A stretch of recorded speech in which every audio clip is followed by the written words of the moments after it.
মোহাম্মদ দেলোয়ার হোসেন, আমার প্রশ্ন হলো, বাবা মাকে খুশি করলে স্ত্রী মন খারাপ করে, আবার স্ত্রীকে খুশি করতে গেলে বাবা মার মন খারাপ হয়, তাই বাবা মার জন্য স্ত্রীকে ত্যাগ করা লাগে, আমি কি করব একটু বলবেন?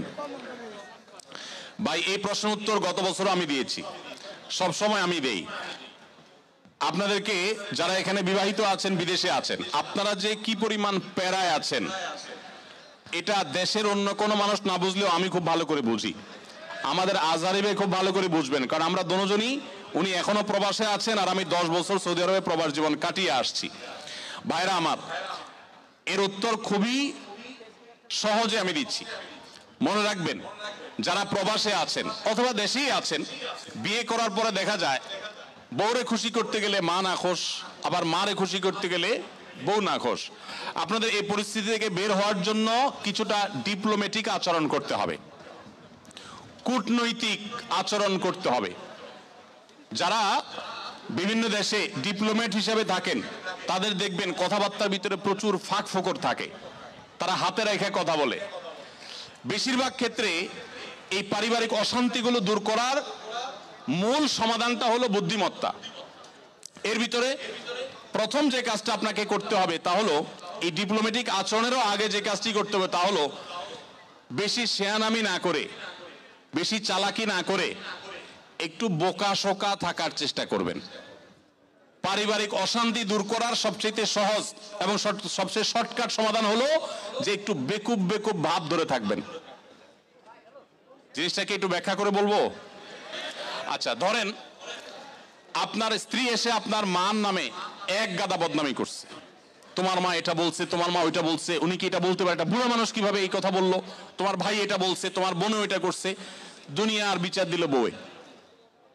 তখন আপনি একজন সভ্য স্বামীর মতো, ভদ্র স্বামীর মতো মনোযোগ দিয়ে সব কথা শুনবেন। অনেক স্বামী আছে বেকুবের মতো, বউয়ের কথা শুনে না, বলে বুঝছি তুমি কি বলবা, হয়েছে থামো, না খবরদার, ফুল কথা বলতে দিবেন, তার যত জেদ আছে সব ঝাড়তে দিবেন, 2-4-5 মিনিট যা লাগে বলে সে যখন হাঁপায় উঠবে, বলবে যখন কি ব্যাপার তুমি কিছু বলো না কেন, এবার আপনি তখন ফ্লোর নিয়ে এবার আপনি তাকে বলবেন যে দেখো তুমি যা বলছো আমি তো বুঝতেছি আমার রাগে সব পশম দাঁড়ায় গেছে, দেখো তোমার কষ্টে তো আমার ভেতরটা জ্বলে পড়ে ছাই হয়ে যাচ্ছে, দেখো যেভাবে বলা দরকার বলে তাকে আগে এটা কনভিন্স করবেন যে আমি তোমাকে ইগনোর করছি না, তোমার সমস্ত কথাগুলো ক্যাচ করেছি এবং তোমার ব্যথা আমি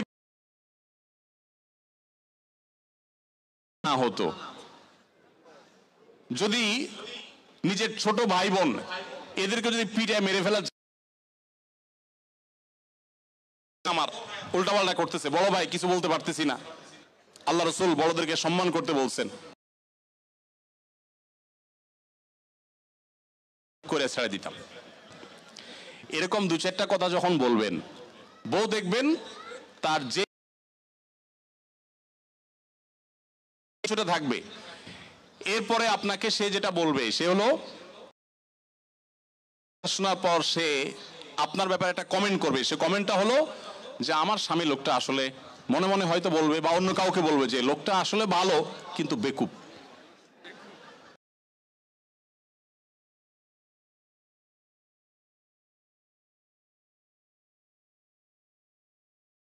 এসব বলবে, তো বললে তখন বহুত পণ্ডিতি করেন, কিন্তু বাসায় পণ্ডিতি করে না, সব জায়গায় পণ্ডিতি করতে যায় না। বুঝতে পারছে কথা? এবার আসেন মায়ের পার্ট। মা যদি এই শোনে দিকে তোর সাথে কথা আছে, বলবেন মা কি বলবা বলো। এবার মাকে যদি বলেন যে বাবা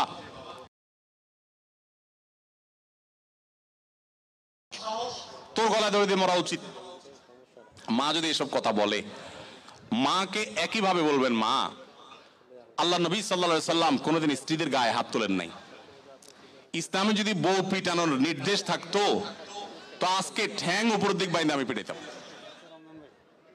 আমার হাতটা শুধু বাইন্দা রাখছে ইসলাম, আল্লাহ রাসূল কোনোদিন স্ত্রীদের গায়ে হাত তোলেন না। না হলে মা এত বড় সাহস, এরকম কথা সে বলতে পারে? যা কি বলছে না বলছে সেটা পরে, আপনি বিচার বিশ্লেষণ না করতে গিয়ে উপস্থিত ওই জায়গাতে সামাল দেওয়ার চেষ্টা করবেন। কথা কি বুঝতে পারছেন? আপনার এই আচরণ শোনার পর আপনার মা কি বলবে জানেন? মাও ঠিক ওই বউয়ের মতোই বলবে আমার ছেলেটা আসলেই মানুষ ভালো, সমস্যা হলো আমার পোলাটা না বোকা, একদম বেকুব। এই জন্য সেই তো বউয়ের কাছেও বেকুব থাকলে মায়ের কাছেও, কিন্তু আপনাকে কেউ দোষী সাব্যস্ত করবে না। আর যদি পণ্ডিতি করে বউরে বলতে চান ঠিক আছে আমি দেখতেছি, থামো তুমি, মা কিভাবে এসব কথা বলে, এরপর যাবার মা কই আসো তুমি এদিকে আসো, এবার বৈশাখ মার সাথে আলাপ শুরু করল, ওখানে বাঁধবে একটা ইউক্রেন রাশিয়া যুদ্ধ, বিশাল কাণ্ড হয়ে যাবে। ওই কাণ্ড করার পর বউয়ের কাছে আইসা যদি মনে করেন যে বউয়ের জন্য মার সাথে ঝগড়া করছি, বউ মনে হয় খুশি হবে, জীবনও খুশি হবে না, খুশি হবে না। যতই করেন বউরে খুশি করতে পারবেন না, কোন একটা প্যাঁচ বাঁধবেই এবং কোন একটা ফাঁক বের করবে, আর মা তো না খুশি।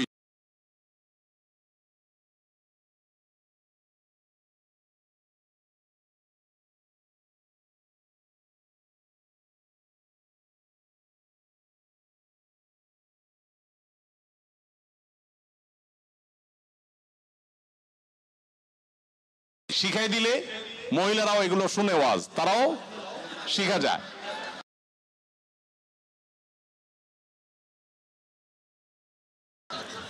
তখন আপনি একেবারে মানে সিরিয়াস বোকা, শুধু ওই মুহূর্তের জন্য, সবসময়ের জন্য বোকা। আসলে ঘরে যারা যত বেশি বোকা থাকে তারা তত বেশি সুখে থাকে। বোকাদের সাংসারিক জীবনে তারা সুখে থাকে, আর সেয়ানা পাবলিক গুলো সব দৌড়ের উপরে থাকে। এই জন্য বাহিরে ব্যবসা বাণিজ্যের দোষায় সেয়ানামি করেন, পাকনামি করেন, কিন্তু ঘরে বেশি পাকনামি করতে আইসেন না। এটা মুরব্বী মানার চেষ্টা করেন। তবে হ্যাঁ, কিছু কিছু ক্ষেত্রে আপনাকে তো স্ট্রং হতে হবে। আমি এই কথা বলছি এর মানে এই না যে আপনার স্ত্রীর প্রতি আপনার মা বোন জুলুম করবে আর আপনি সবসময় শুধু নাটক করে যাবেন, না। তাদেরকেও বিনয়ের সাথে তাদের অন্যায় থেকে আগে বিচার বিশ্লেষণ করবেন, তারা অন্যায় করছে কিনা, বাধা দিবেন। আবার স্ত্রী যদি ভুল করে তাকেও অন্যায়ের থেকে বাধা দিবেন। প্রয়োজনে আপনি ইসলামী শরিয়ার নীতিমালা আলোকে শাসনও করবেন, কিন্তু মূল পলিসি হবে ওই যে বেকুব ভান বা বেকুব আপনার নিজেকে হিসাবে উপস্থাপন করার চেষ্টা করবেন। এটা অনেক সহজ একটা উপায়।